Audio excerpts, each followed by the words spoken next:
Hello guys, আজকে আমরা ready হয়ে নিয়েছি, চলে যাব বর্তমানের ভাইরাল প্লেস ডিওএইচএস এ। সবাই সবার বয়ফ্রেন্ড আর হাজবেন্ড নিয়ে চলে গেলেও আমি চলে যাচ্ছি আমার বোনদের সাথে, কারণ আমার বয়ফ্রেন্ড বা হাজবেন্ড কোনোটাই নেই। তো চলে আসলাম সাগুফতা আবাসিক এলাকায়। এখান থেকেই শুরু হয় সেই ভাইরাল প্লেসটি। এখানে সব ধরনের খাবার স্টল আছে। আমরা প্রথমে এসে ঠিক করলাম আমরা প্রথমেই ট্রাই করবো সেই ভাইরাল মুন্ডিটা। ফেসবুকে সবাইকে মুন্ডি ট্রাই করতে দেখে আমারও খুব ইচ্ছে করছিল মুন্ডিটা ট্রাই করতে। আমরা অর্ডার করেছিলাম এক বোল চিকেন মুন্ডি। প্রথমে ভাবছিলাম এক বোল ট্রাই করে দেখি, তারপর ভালো লাগলে আবার নেওয়া যাবে। সো আমরা চিকেন মুন্ডি এক বোল নিয়েছি 90 টাকা দিয়ে।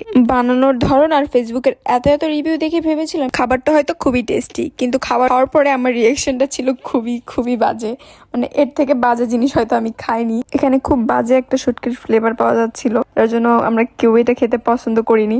আর এক একজনের রিয়াকশন ছিল সেই লেভেলের। আমাদের ভাই বোনদের কারোই এটা তেমন পছন্দ হয়নি, কিন্তু মানুষ অনেক মজা করে কি করে খায় আমি ঠিক বুঝতে পারিনি এই বিষয়টা। তারপর আমরা চলে গেলাম আরেকটা ভাইরাল খাবার খেতে, ডাবের আইসক্রিম। ডাবের পুডিং তো সবাই খেয়েছে, সো এখন আমরা ট্রাই করব ডাবের আইসক্রিম। বানানোটা দেখতে খুবই টেস্টি মনে হচ্ছিল, আর আইসক্রিম তো আমার অনেক ফেভারিট। সো ট্রাই করার পরে আমার কাছে মনে হলো এটা খুবই আহামরি কিছু না, অ্যাভারেজ টেস্ট ভ্যানিলা আইসক্রিমের মতো। আমাদের সবার কাছে এটাকে অ্যাভারেজ মনে হয়েছে, কিন্তু মনে হয়েছে প্রাইসটা একটু বেশি নিয়েছে। তারপর আমরা এখানে মালাই চা আর মিট বক্স অর্ডার করি।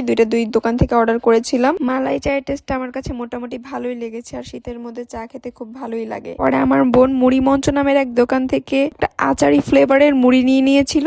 আমার কাছে সব থেকে ভালো লেগেছে এই চিকেন চিজ মিট বক্সটা, খেতে খুবই টেস্টি ছিল। চিকেন আর চিজ দিয়ে পুরোটা ভরপুর ছিল, কোনো ফ্রেঞ্চ ফ্রাইজ ছিল না। চিকেন আর সসেজ দিয়ে পুরোটা ভরপুর ছিল। আমার বোন আর ভাইয়েরও এটা খুবই পছন্দ করেছে। তারপর আমার বোন আর আমি এখানে মুড়িটা ট্রাই করি। মুড়িটা আমার কাছে মোটামুটি অ্যাভারেজ লেগেছে, কিন্তু আমার বোনের কাছে মুড়িটা নাকি অনেক ভালো লেগেছে। প্লেসটা আমার কাছে ওভার হাইপ মনে হলেও এখানে অনেক সেলিব্রিটিদের আমি দেখা পেয়েছি। তারপরে বের হয়ে আম্মুর জন্য নিয়ে নিলাম এখানকার ফেমাস সিঙ্গারাগুলো। আমার কাছে এখানকার সিঙ্গারার টেস্টটা খুবই ভালো লেগেছে, বিশেষ করে এখানকার সসটা তেঁতুল আর নাগা মরিচের ফ্লেভারের সসটা ছিল সেই।